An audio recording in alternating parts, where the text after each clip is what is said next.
À l'heure où les discussions s'accélèrent autour du projet de construction d'une prison sur la métropole limougeaude, cette mise en situation vient soulever des problèmes de surpopulation carcérale et une question essentielle, quelle prison pour faire société ?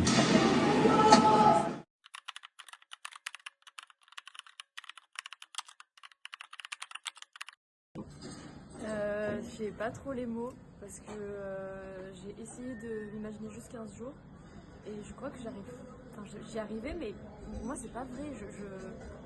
Je peux pas m'imaginer juste 15 jours et il y a des gens qui sont là 20 ans, 30 ans, à vie. Et on dit ça tout le temps, on parle toujours de gros chiffres, genre des grosses peines, on parle de 20 ans, on parle de 15 ans, des grosses peines, mais des peines qui existent et qui s'appliquent. Mais c'est des années, et là je m'imagine juste des jours et j'y arrive pas. Puis c'est tellement, juste d'y être, c'est tellement impersonnel, il y a des écritures partout. C'est pas chez soi, c'est genre quelqu'un où des gens sont là et tu vois des traces de ça alors que tu y habites, je sais pas, c'est trop dur. Ça m'a remué. Ouais. C'est vraiment immersif, aussi au niveau sonore, on se rend compte que c'est très réaliste. Les murs, les meubles, il y a plein de détails qui font en sorte que ce soit réaliste. Aussi là, il y a 2 lits superposés, mais on s'imagine maintenant avec le contexte de surpopulation qu'il y a en plus de ça un 3e matelas au sol souvent. Et on se dit qu'il y a des détails choquants, par exemple la cuvette des toilettes qui est à côté du lit et de la tête de la personne quand elle dort.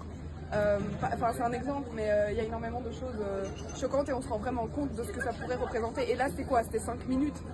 Mais donc, oui, voilà. C'est bas de plafond, bon là, en l'occurrence, je pense trop.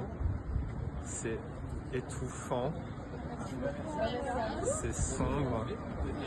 On n'a pas envie d'être celui qui dort en dessous, limite la tête dans les toilettes, quoi. Moi j'ai senti vraiment un sentiment d'oppression. Je suis pas claustro, mais ça m'a fait un truc. Je sais pas, j'arrive pas à expliquer la sensation, mais vraiment c'est. La respiration elle était extrêmement difficile, j'ai trouvé. Enfin, on se marchait presque dessus. Et se dire qu'on arrive avec quelqu'un qu'on ne connaît absolument pas, même pour aller aux toilettes, accéder même au lavabo, c'est hyper étroit, il y a du bruit. On veut téléphoner avec notre famille, on est à côté de quelqu'un. Puis le lit est collé aux toilettes, donc en pleine nuit, oui, c'est juste impossible. La hauteur sous plafond, oui, celui d'en haut. C'est impressionnant. Et on sait pas, c'est vraiment angoissant je trouve, et surtout le côté hygiène. Moi je trouve vraiment les toilettes juste collées au lit avec à peine pas évidemment d'isolation ou de quelconque intimité. Surtout me dire